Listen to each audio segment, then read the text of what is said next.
यह गाथा है गोंडवाना की उस पवित्र भूमि की, जहाँ शौर्य की गूंज हर घाटी और जंगल में सुनाई देती थी, जहाँ बेटियां सिर्फ घरों की शोभा नहीं बल्कि रणभूमि की ध्वजा बनती थीं। यह कहानी है उसी पवित्र भूमि से जन्मी रानी दुर्गावती की, जिन्होंने बचपन से ही अदम्य साहस और अपराजेय जज्बे की मिसाल पेश की। वो नन्ही लड़की जिसने डर को कभी अपने पास भटकने नहीं दिया और हर कदम पर यह साबित किया कि साहस उम्र का मोहताज नहीं होता। क्या आप जानते हैं कैसे अपनी छोटी सी उम्र में ही उन्होंने अपने अदम्य साहस और अपार बुद्धिमत्ता से पूरे राज्य को स्तब्ध कर दिया था? तो अंत तक जुड़े रहे हमारे साथ, क्योंकि यह सिर्फ एक कहानी नहीं, यह इतिहास के उन सुनहरे पन्नों की झलक है जो रानी दुर्गावती के बचपन की अद्भुत गाथाओं से सजी है। तो बात है साल 1524 की, जब कालिंजर किले के समीप स्थित दुर्गा मंदिर से राजा कीर्तिदेव सिंह चंदेल मां भवानी की पूजा करके किले की ओर लौट रहे थे। उस समय उनके साथ अनेक पंडित और सैनिक भी चल रहे थे। पूरा किला भक्ति और श्रद्धा के माहौल में डूबा हुआ था। इसी बीच महल में अचानक हलचल मच गई। महारानी को प्रसव पीड़ा शुरू हो चुकी थी। कुछ समय बाद एक ढाई दौड़ते हुए आई और ऊंचे स्वर में खुशी का समाचार सुनाया, महाराज की जय हो, कन्या रत्न का जन्म हुआ है। हालांकि महाराज को पुत्र प्राप्ति की इच्छा थी, जो सिंहासन पर बैठकर उनके वंश की कीर्ति को आगे बढ़ा सके, लेकिन कन्या के आगमन ने भी उन्हें हर्ष और गर्व से भर दिया। महल में शीघ्र ही ज्योतिषियों को बुलाया गया। उन्होंने भविष्यवाणी की, यह कन्या तेजस्वी होगी, यह प्रजा का सम्मान और प्यार प्राप्त करेगी और उसका नाम सदियों तक इतिहास में अंकित रहेगा। हालांकि उसका जीवन सुख और दुख का अद्भुत मिश्रण रहेगा। तभी एक पंडित जो राजा के साथ मंदिर से लौटा था, उसने सुझाव दिया, महाराज, इस कन्या का जन्म पवित्र दुर्गा अष्टमी के दिन हुआ है, अतः इसका नाम दुर्गावती रखना उपयुक्त होगा। इस प्रकार 5 अक्टूबर 1524 को उत्तर प्रदेश के बांदा जिले के कालिंजर किले से इस वीरांगना की अद्भुत गाथा का प्रारंभ हुआ। दुर्गावती धीरे धीरे अपने माता पिता के स्नेह और मार्गदर्शन में बड़ी हो रही थी, लेकिन उस समय का कालखंड साधारण नहीं था। 1530 के आसपास कालिंजर के नजदीक वह समय था जब हिंदू राजाओं का आत्मसम्मान जैसे खो चुका था। अधिकांश राजा मुगलों के इशारों पर चलने लगे थे और साहस जैसे कहीं दफन सा हो गया था। ऐसे ही समय में दुर्गावती का बचपन कालिंजर की भूमि में खेलता हुआ बड़ा हो रहा था। उसकी किशोरावस्था में बहुत सी बहादुरी की कहानी है। ऐसे ही जब वह 10 वर्ष की नन्ही आयु में थी, एक शाम का समय था। बाजार में हलचल और चहल पहल थी। दुर्गावती अपने घुड़सवारी प्रशिक्षक के साथ बाजार घूमने निकली। जैसे ही वह अपने अश्व पर सवार होकर आगे बढ़ी, बाजार में भगदड़ मच गई। चारों ओर लोग चिल्ला रहे थे, बचो बचो। दुर्गावती ने देखा कि एक मदमस्त हाथी बेकाबू होकर दौड़ता हुआ आ रहा है। उसकी विशालता और उग्रता देखकर लोग भयभीत होकर भागने लगे। महावत ने हाथी को रोकने की भरपूर कोशिश की, लेकिन वह अंकुश की परवाह किए बिना और तेज दौड़ता गया। यह देख दुर्गावती के मन में उत्सुकता जागी। अपने अश्व को तेज करते हुए वह हाथी के पीछे बढ़ गई। जब महावत ने किसी तरह हाथी को रोक लिया और उसे जंजीर से बांधने की कोशिश करने लगा, तभी दुर्गावती ने अश्व से उतरकर महावत के पास जाकर कहा, चाचा, मैं इस हाथी पर सवारी करूंगी। तब महावत चौंक कर बोला, बिटिया, यह जंगली हाथी है, ये सवारी के योग्य नहीं है। मैं आपके लिए दूसरा हाथी लाता हूँ। दुर्गावती ने मुस्कुराते हुए उत्तर दिया, हाथी ही तो है, क्या यह हमारे इशारों पर नहीं चलेगा? मुझे इसे ही चलाना है। महावत ने लाख समझाने की कोशिश की, लेकिन दुर्गावती ने जिद नहीं छोड़ी। आखिरकार महावत ने हार मान ली। दुर्गावती ने निडर होकर हाथी के पास जाकर उसे बैठने का इशारा किया। यह देख सभी चकित रह गए कि हाथी, जो कुछ समय पहले तक उग्र था, दुर्गावती के सामने शांत हो गया। वह तुरंत बैठ गया और अपनी सूंड हिलाते हुए जैसे खुशी जाहिर कर रहा था। दुर्गावती बिना किसी भय के हाथी पर चढ़ गई। जैसे ही वह बैठी, हाथी खड़ा हो गया और मानो उसे सैर कराने निकला। वह मस्ती में सूंड हिलाता और बीच बीच में दुर्गावती के हाथों का स्पर्श करता। यह दृश्य देखकर बाजार में मौजूद लोग अवाक रह गए। महावत ने अंततः कहा, बिटिया, आप देवी हो, आपने इस उदंड हाथी को खिलौना बना दिया। दुर्गावती मुस्कुराई और बोली, हाथी हमारे सैनिक और देवता दोनों हैं, भला हमें इनसे क्या डर। तब लोगों ने उस दिन देखा कि जिस हाथी ने कुछ समय पहले बाजार में दहशत फैलाई थी, वही अब दुर्गावती के इशारों पर चल रहा था। यह नन्ही बालिका अपने साहस और शौर्य से सबके लिए प्रेरणा बन गई। बाजार में हर कोई एक ही बात कह रहा था, यह कोई साधारण बच्ची नहीं, यह साक्षात गजवाहिनी दुर्गा है। दुर्गावती चाहती थी यह घटना को प्रजा उनके पिता तक न पहुंचाए, किंतु कीर्ति तो कौमुदी है। जब चांद निकलता है तब चांदनी दिखाई दे ही देती है। महाराज कीर्तिदेव सिंह पुत्री की गाथा सुनकर बोले, दुर्गावती एक दिन देवी दुर्गा की जैसी ही पूजी जाएगी। इसके हर कार्य साहस से भरे होते हैं। ऐसे ही एक और बहादुरी का किस्सा है। एक शाम दुर्गावती दुर्गावती किले के प्रांगण में धनुष बाण का अभ्यास कर रही थी। आकाश में पक्षियों का झुंड उड़ रहा था और वातावरण शांत था। तभी उसने देखा कि एक बाज ने अचानक नीचे झपट्टा मारा और एक छोटे पक्षी को पकड़ने की कोशिश की। छोटा पक्षी तेजी से भागकर एक झाड़ी में छिप गया। बाज कुछ देर आसमान में मंडराता रहा और फिर से उस पक्षी पर झपट पड़ा। यह दृश्य दुर्गावती से देखा नहीं गया। उसने तुरंत अपने धनुष पर बाण चढ़ाया और बाज पर निशाना साधकर छोड़ा। बाण बिजली की तरह सीधा जाकर बाज की गर्दन में लगा और बाज वहीं धराशायी हो गया। यह देख पास खड़े उनके गुरु ने कहा, राजकुमारी, आपकी विद्या में तो गुरु भी शिष्य बन जाए। दुर्गावती की शिक्षा घर में ही प्रारंभ हुई। उनको पढ़ाने के लिए एक गुरुजी नियमित आते थे। भाषा, राजनीति, संस्कृत तथा अन्य उपयोगी शिक्षा प्रदान करते थे।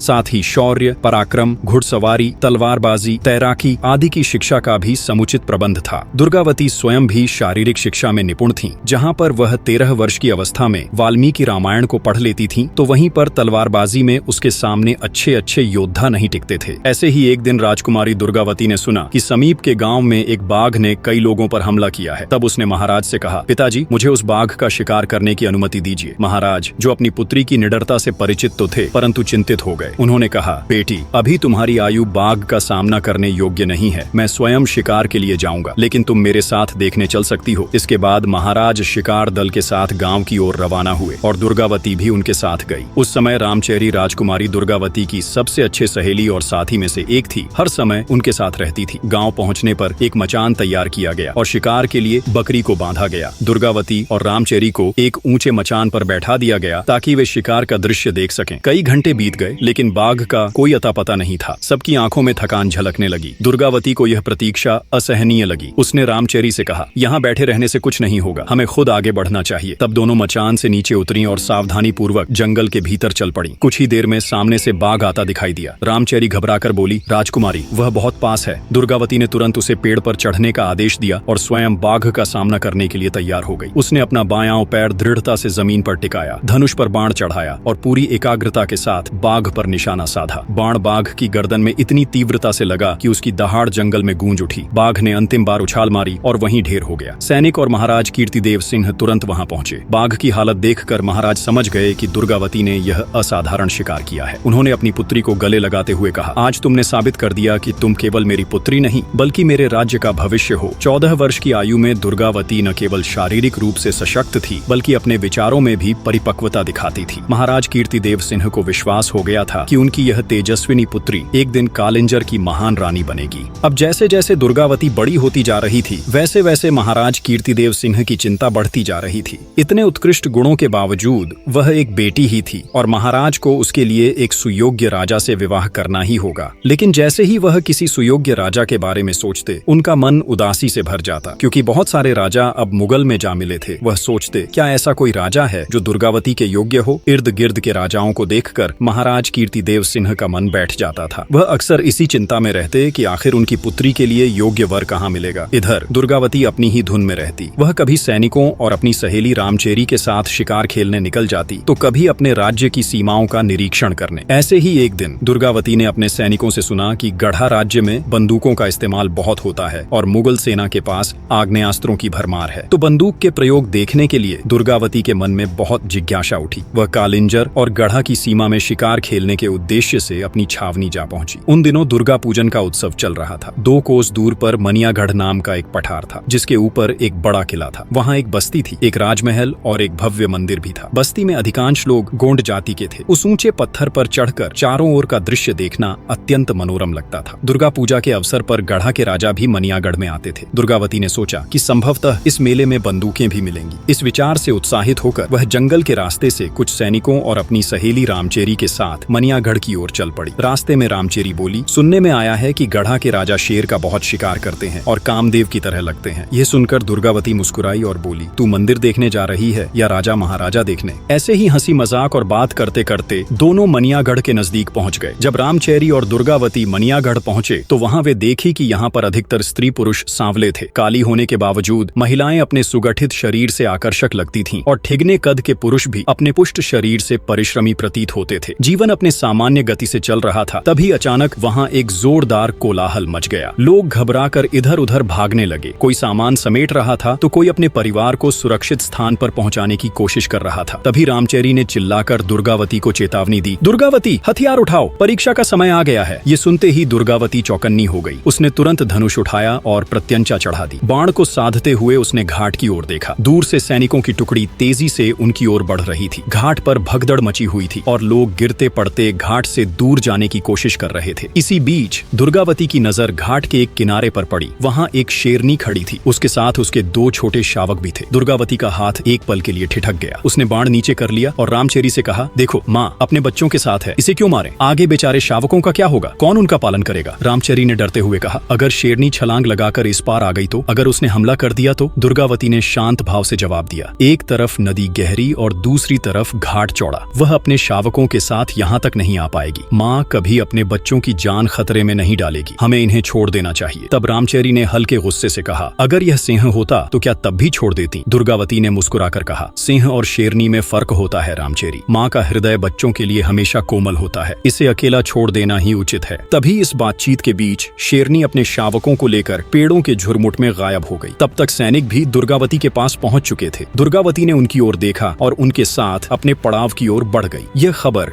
जैसे ही महाराज कीर्तिदेव सिंह तक पहुंचा, वह तुरंत मनियाघर की ओर रवाना हो गए। इधर पड़ाव में दिन ढलते ही दुर्गावती और रामचेरी अपने कक्ष में विश्राम करने चली गईं। दोपहर की शेरनी और उसके बच्चे ने ऐसा माहौल बना दिया था कि नींद दूर दूर तक नजर नहीं आ रही थी। बाहर जंगल शांत था, लेकिन दुर्गावती का मन बेचैन था। रामचेरी, जो दुर्गावती के पास लेटी थी, अपनी चंचलता से बाज नहीं आई। उसने अपनी चुप्पी तोड़ी और कहा, राजकुमारी, किस गूढ़ विचार में डूबी हो? किस तत्व पर यह गंभीर मंथन चल रहा है? दुर्गावती ने खिड़की से बाहर जंगल की ओर देखते हुए कहा, मैं केन नदी की उस अद्भुत सुंदरता को याद कर रही हूँ। उसकी लहरें, उसकी ठंडक और वह शांतिपूर्ण प्रवाह, सब कुछ कितना दिव्य लगता है। तभी रामचेरी ने मुस्कुराते हुए बोली, शेरनी के वे दूधिया शावक, क्या वे तुम्हारे ख्यालों में नहीं है? कितने निश्चिंत और निडर होकर माँ के साथ उछल कूद कर रहे थे। सचमुच माँ तो भगवान होती है। और फिर कैसे वह शेरनी अपने शावकों को लेकर पेड़ों के झुरमुट में गायब हो गई। सोचो, क्या उन मासूम शावकों को पता होगा कि एक दिन वे ऐसे सिंह बनेंगे जिनकी एक दहाड़ से पूरा जंगल थर्रा जाएगा? शावकों को यह एहसास नहीं होगा कि वे एक दिन खतरनाक राजा बनने वाले हैं। यही तो है बचपन का सौंदर्य। हर खूंखार सिंह का भी एक दुलारा बचपन होता है। दुर्गावती ने हल्की झुंझलाहट के साथ कहा,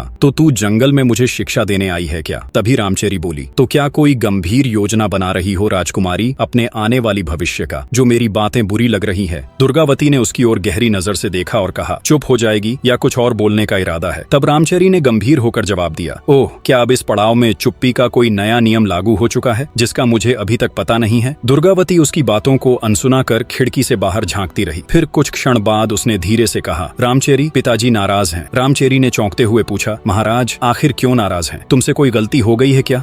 तब दुर्गावती बोली कि उस बुढ़ू राजा को लेकर रामचेरी, जो हमेशा मजाक का कोई मौका नहीं छोड़ती थी, इस बात पर खिलखिलाकर हंस पड़ी और दुर्गावती के पास लिपटते हुए बोली, अच्छा, वही राजा सरकार जिन्होंने तुम्हें विवाह का प्रस्ताव भेजा था? दुर्गावती ने उसे घूरते हुए कहा, बहुत न उछल। रामचेरी ने अपनी हंसी रोकते हुए बोली, किसने कहा कि हमारे होने वाले जीजा सरकार बुढ़ू हैं? दुर्गावती ने झल्लाकर जवाब दिया, बुढ़ू का नक्शिक वर्णन तो मैंने तेरी ही जलती जुबान से सुना था। रामचेरी ने शरारती मुस्कान के साथ कहा, अच्छा, तो अब फिर से सुनने की इच्छा है क्या? चल सुन ले, पर जोर जोर से, ताकि आपके पिता भी पर्दे के पीछे से भी सुन ले। तब दुर्गावती ने उसकी इस बात पर सिर पकड़ लिया और कहा, चुप रहेगी या नहीं? लेकिन रामचेरी कहाँ रुकने वाली थी। वह तो दुर्गावती को छेड़ने का कोई मौका नहीं छोड़ती थी। उसने नाटकीय अंदाज में कहना शुरू किया, तो सुनो राजकुमारी, राजा साहब बहुत बड़े जमींदार हैं। उनके पास हजारों खेत हैं और भैंसों का कारोबार ऐसा है, उनकी 4 रानियां पहले से ही राजमहल में विराजमान हैं। उनमें से 2 ने तो माला झपकर राजमहल को पूरी तरह आध्यात्मिक बना दिया है। दुर्गावती ने बीच में ही व्यंग्य भरे स्वर में कहा, और कुछ? अब बस भी कर। रामचेरी ने उसकी बात अनसुनी कर दी और बोलती रही, राजा साहब बड़े लज्जालू भी हैं। आगे के दांत गिर गए हैं तो बात करते वक्त मुंह छुपाते हैं। सोचो कितना शर्माने वाला राजा है। ये सुनकर दुर्गावती ने गुस्से से कहा, दांत भी नहीं है? तभी रामचेरी ने शरारत भरे अंदाज में कहा, अरे, उनके दांत हिलकर नहीं टूटे,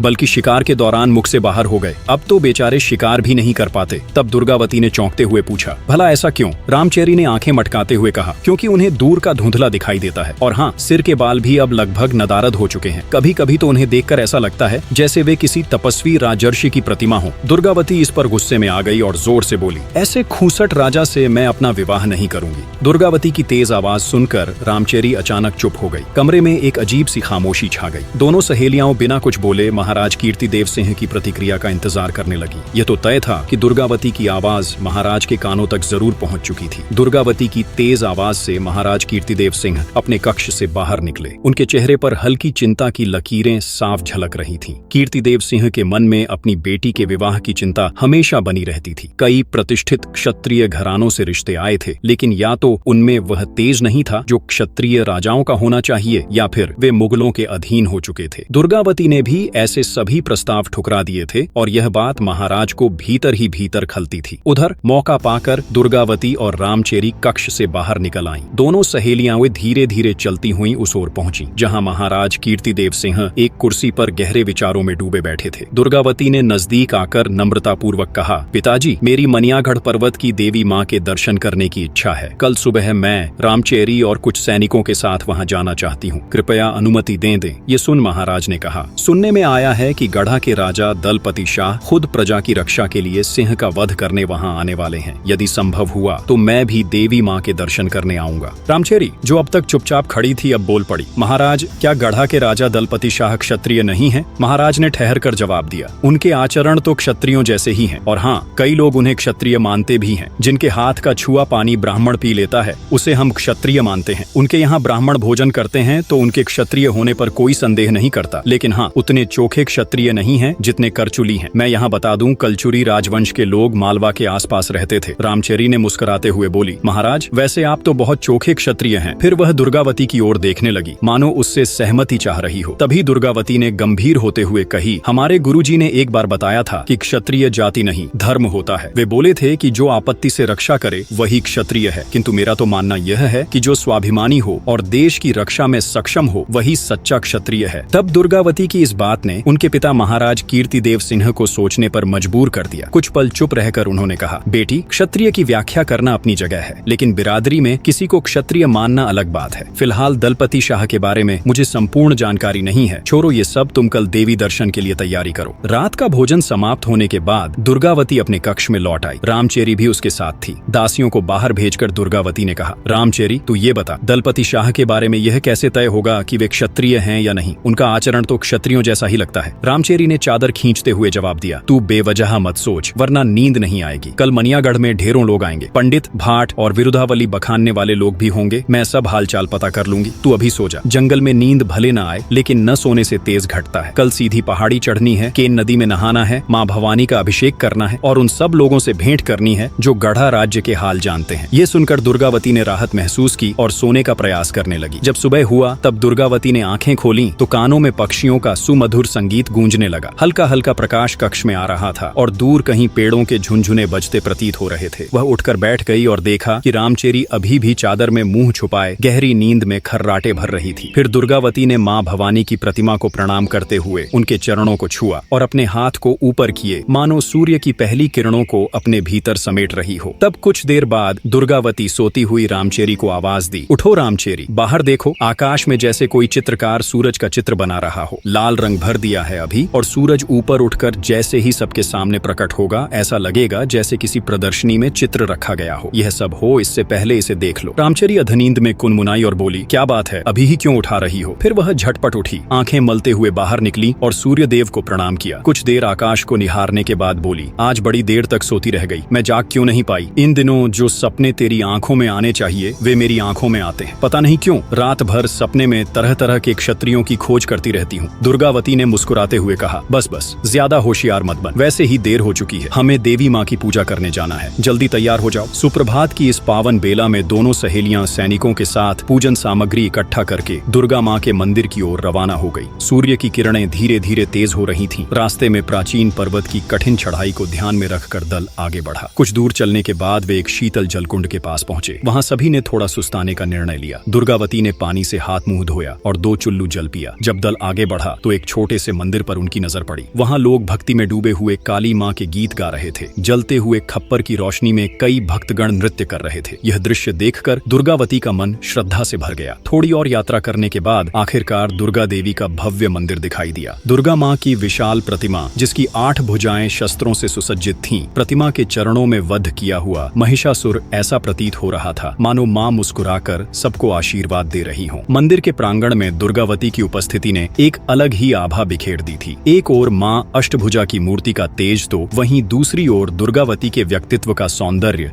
जैसे एक दूसरे के पूरक लग रहे थे। भक्तगण कभी माँ अष्टभुजा की ओर निहारते तो कभी दुर्गावती की ओर। ऐसा प्रतीत हो रहा था मानो दोनों में कोई भेद नहीं बल्कि दोनों एक ही स्वरूप की प्रतिछाया हों। माँ अष्टभुजा की पूजा करके दुर्गावती और रामचेरी पहाड़ी के मंदिरों से निकलने के बाद वहां एक जंगल के रास्ते महादेव और भैरव बाबा का दर्शन करने के लिए निकल गई। जंगल के कठिन रास्ते में उनके साथ कुछ सैनिक भी थे जो उन्हें घेर कर उनकी सुरक्षा का ध्यान रख रहे थे। चलते चलते दुर्गावती ने कुछ क्षणों के लिए रुककर रामचेरी से पूछा, मेरी धनुष बाण कहाँ है? एक सैनिक तुरंत आगे बढ़ा और उनके धनुष बाण लेकर आया। दुर्गावती ने अपने धनुष को कसकर धारण किया और अपने कंधे पर टूनीर बांधकर वीर वेश में आगे बढ़ी। रामचेरी ने मुस्कुराते हुए कहा, अब आप दुर्गा माँ का स्वरूप लग रही हैं। अभी तक तो आप दुर्गा की भक्त दिखाई दे रही थीं। थोड़ा और आगे बढ़ने पर जंगल की एक घनी छाया के नीचे वह रुकी। पीछे के सैनिक और दासियां कुछ दूरी पर थीं। तभी अचानक बाईं ओर के झाड़ियों से तेज आवाज सुनाई दी। ऐसा लग रहा था जैसे कोई भारी जानवर झुरमुट से निकल कर आ रहा हो। आवाज के साथ साथ दूर से कुछ लोगों के शिकार के हांके की ध्वनि भी साफ सुनाई दे रही थी। तब दुर्गावती सतर्क हो गई। उसने अपने तूनीर से एक नुकीला बाण निकाला और धनुष पर बाण को चढ़ाते हुए बोली, रामचेरी, घबराने की जरूरत नहीं, मैं हूं ना, मेरे बाणों के सामने कोई भी टिक नहीं सकता। कुछ ही क्षणों में एक लंबा और बलशाली नर शेर झाड़ियों से निकलकर सामने आ गया। शेर के गरजने से पूरा जंगल गूंज उठा। दुर्गावती ने अपनी आंखों में अदम्य साहस भरते हुए धनुष की डोरी खींची और पूरी ताकत से बाण को छोड़ा। बाण बिजली की गति से निकलकर शेर की गर्दन में ढंस गया। शेर दर्द से कराहता हुआ गिरने लगा। तभी जंगल के दूसरी ओर से कुछ हलचल हुई। घोड़ों की टापों और पैरों की आवाज के साथ एक शिकारी पुरुष और उसके पीछे चल रहे कई लोग वहां पहुंचे। वे सब चुप होकर दृश्य को देख रहे थे। उनमें से एक ने कहा, महाराज, आपने तो अद्भुत पराक्रम दिखाया। इतने विशाल शेर का वध केवल एक बाण में कर दिया।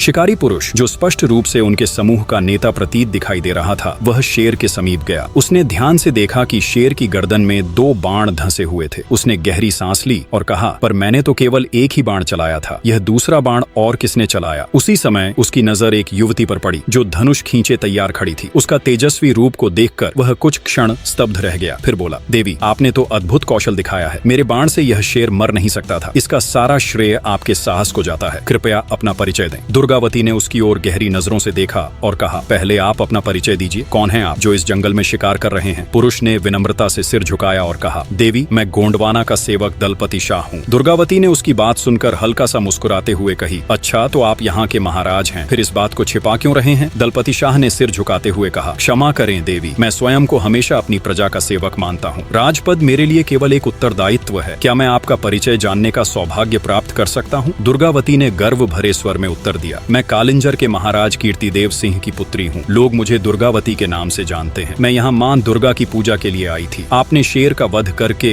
मेरी प्रजा की रक्षा की है, इसके लिए मैं आपकी आभारी हूँ। दलपति शाह ने आदर पूर्वक कहा, देवी, यह तो आपकी विनम्रता है। वस्तुतः आपके बाण ने ही शेर को घातक चोट पहुंचाई थी। मैंने तो केवल इसे अपने बाण से नियंत्रित किया। शेर को मारना आवश्यक था क्योंकि यह मेरी प्रजा के लिए बड़ा खतरा था। फिर दुर्गावती ने रामचेरी और सैनिकों की ओर देखा और फिर दलपति शाह से कहा, मुझे आज अपने पड़ाव पर लौटना है और भोले बाबा का दर्शन भी करना है। दलपति शाह ने विनम्र स्वर में पूछा, क्या आपका अश्व साथ में नहीं है देवी? दुर्गावती ने शांत भाव से उत्तर दिया, मैं केवल पूजा करने के लिए निकली थी, अतः अश्वारोहण को स्थगित रखा था। हमारा पड़ाव पास ही है, यदि आप वहां आना चाहें तो आपका स्वागत है। दलपति शाह ने तुरंत उत्तर दिया, यदि आप मेरे अश्व पर सवारी करना स्वीकार करें तब आपका स्वागत करना मेरे लिए सौभाग्य होगा। दुर्गावती ने मुस्कुराते हुए बोली, मेरा मन आज अश्वारोहण का नहीं है, किंतु आपका अश्व निश्चित ही दर्शनीय है। दलपति शाह ने गर्वित स्वर में कहा, यह ऊंची प्रजाति का अश्व है देवी, इसकी गति और शक्ति अद्वितीय है। दुर्गावती मन ही मन विचार करने लगी। जाति, प्रजाति और ऊंच नीच की यह समस्या अब तक पीछा नहीं छोड़ रही। फिर उन्होंने दलपति शाह की ओर देखा और गंभीर स्वर में कहा, महाराज, कभी आपके इस अश्व को अवश्य देखूंगी, फिलहाल मुझे अनुमति दें। यह कहते हुए दुर्गावती ने दलपति शाह की ओर एक बार फिर देखा, मानो उनके चेहरे को अपने मन में अंकित कर रही हो। इसके बाद वह बिना कोई और बात किए अपने पड़ाव की ओर बढ़ गईं। उनके पीछे रामचेरी और सैनिक भी चल पड़े। दलपति शाह वहीं खड़े रह गए। उनकी आंखें दुर्गावती के तेजस्वी व्यक्तित्व पर ही स्थिर थीं। जब तक दुर्गावती पेड़ों की ओट में छिप नहीं गईं, दलपति शाह की नजरें उनका पीछा करती रहीं। उनके जाने के बाद उन्होंने गहरी सांस ली और अपने सेवकों की ओर देखते हुए उन्होंने कहा, शेर का शिकार तो राजकुमारी दुर्गावती ने किया, लेकिन उन्होंने उसका श्रेय मुझे देकर अपनी विनम्रता दिखाई। उनके जैसा अद्वितीय साहस और सौम्यता मैंने अपने जीवन में कभी नहीं देखी। उनकी यह पहली भेंट भविष्य की कई कहानियों की नींव रख रही थी, जहां वीरता और कर्तव्य की मिसालें आने वाले समय में घड़ी जाने वाली थीं। आगे के भाग में हम जानेंगे कि कैसे रानी दुर्गावती दलपति शाह की अर्धांगिनी बनी और कैसे उन्होंने एक रानी के रूप में गोंडवाना के लिए हर विपत्ति का साहस पूर्वक सामना किया, कैसे उनका नेतृत्व गोंडवाना को समृद्धि की ओर ले गया और कैसे उनकी वीरता ने उन्हें अकबर जैसे बलशाली सम्राट से टकराने का साहस दिया। तब तक आपसे एक विशेष निवेदन है, कमेंट करके जरूर बताएं कि रानी दुर्गावती की इस प्रेरणादायक गाथा के बाद आप किस वीर या वीरांगना की कहानी सुनना चाहेंगे। और यदि आप बुंदेलखंड के अमर योद्धाओं आल्हाउदल की गाथा सुनना चाहते हैं तो स्क्रीन पर दिख रहे वीडियो पर जरूर क्लिक करें। वीडियो देखने के लिए आपका बहुत बहुत धन्यवाद। अगले शनिवार के दिन फिर मिलेंगे एक और ऐतिहासिक गाथा के साथ। तब तक आप अपना ख्याल रखिए।